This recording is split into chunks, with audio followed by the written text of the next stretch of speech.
RSR education में आप सभी का स्वागत है।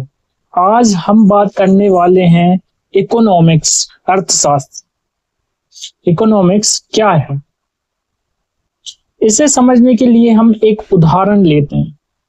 मान लीजिए कि आपके पास 1,000 रुपए हैं और आपके पास संसाधन सीमित हैं, लेकिन आपकी इच्छाएं असीमित। कैसी असीमित इच्छाएं हैं कि आपके पास सीमित संसाधन क्या हो गया कि आपके पास 1,000 रुपए हैं, लेकिन आपको क्या करना है कि उसी 1,000 में किताबें भी लेना है, दोस्तों को पार्टी भी देना है और कुछ पैसे बचाने भी हैं। जब आप बैठकर ये हिसाब लगाते हैं कि इस 1,000 को कहाँ कितना खर्च किया जाए ताकि आपको सबसे ज्यादा संतुष्टि मिले, तो असल में आप अर्थशास्त्र का व्यवहारिक उपयोग कर रहे होते हैं। इसी तरह सरकारें पूरे देश के लिए फैसले लेती हैं। अर्थशास्त्र हमें सिखाता है कि कम से कम संसाधनों में सबसे बेहतरीन परिणाम कैसे हासिल किया जाए।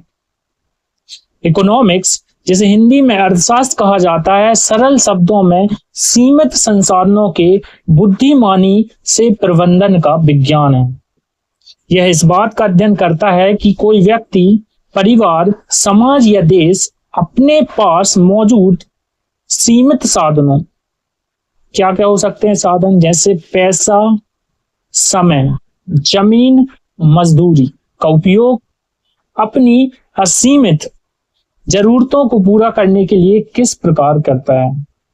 अर्थशास्त्र को गहराई से समझने के लिए इसे दो मुख्य भागों में बांटा जा सकता है।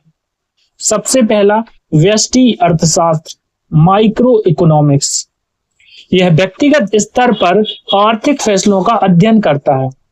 इसमें छोटे पैमाने पर निर्णय लेने की प्रक्रिया को देखा जाता है। उदाहरण, एक उपभोक्ता अपने बजट में कैसे सामान खरीदता है, या एक कंपनी अपने प्रोडक्ट की कीमत कैसे तय करती है, या कोई एक वस्तु जैसे पेट्रोल, टमाटर, आलू या कुछ भी, कोई एक वस्तु की मांग और आपूर्ति, डिमांड एंड सप्लाई कैसे काम करती है। इन सब चीजों का अध्ययन व्यष्टि अर्थशास्त्र के अंतर्गत किया जाता है। सीधी सी बात है, इसमें एक सिंगल यूनिट व्यक्तिगत स्तर पर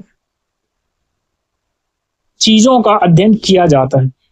दूसरी हम बात करते हैं समष्टि अर्थशास्त्र की, मैक्रो इकोनॉमिक्स। यह पूरे देश या वैश्विक स्तर पर बड़े आर्थिक मुद्दों का अध्ययन करता है। इसमें पूरी अर्थव्यवस्था को एक इकाई के रूप में देखा जाता है। उदाहरण, जैसे किसी देश की जीडीपी, उस देश में महंगाई की दर क्या है, बेरोजगारी की दर क्या है, बजट, राजकोषीय नीति और बैंकिंग सिस्टम कैसे काम कर रहा है। इन सब चीजों का जो अध्ययन है वो समष्टि अर्थशास्त्र, मैक्रो इकोनॉमिक्स के अंतर्गत किया जाता है। अब हम देखते हैं अर्थशास्त्र के 4 मुख्य स्तंभ, कोर पिलर्स। अर्थशास्त्र की जो पूरी इमारत है ये 4 स्तंभों पर केंद्रित है। इसकी जो सभी गतिविधियां होती हैं वो इन 4 स्तंभों के अंतर्गत या इन्हीं पर टिकी हुई है।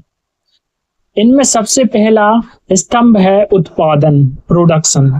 कच्चे माल को उपयोगी वस्तुओं या सेवाओं में बदलना, जैसे कारखानों में सामान का बनना, या एक कोई डॉक्टर अपनी सेवा दे रहा है तो वो भी प्रोडक्शन के अंदर आता है।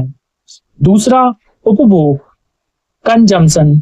अपनी जरूरतों को पूरा करने के लिए वस्तुओं और सेवाओं का उपयोग करना, जैसे हम मार्केट से सब्जी खरीदते हैं, फल खरीदते हैं, हमारा मोबाइल रिचार्ज करवाते हैं, तो ये सब उपभोग में आता है।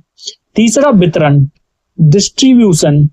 उत्पादक धन, वस्तुएं या राष्ट्रीय आय को समाज के अलग अलग हिस्सों या लोगों में बांटना वितरण के अंतर्गत आता है। चौथा विनिमय, एक्सचेंज। वस्तुओं और सेवाओं की खरीदी बिक्री जो आमतौर पर पैसों के माध्यम से होती है, या हम जिसे व्यापार कह सकते हैं सीधी भाषा में। इन सब चीजों का अध्ययन विनिमय, एक्सचेंज के अंतर्गत आता है।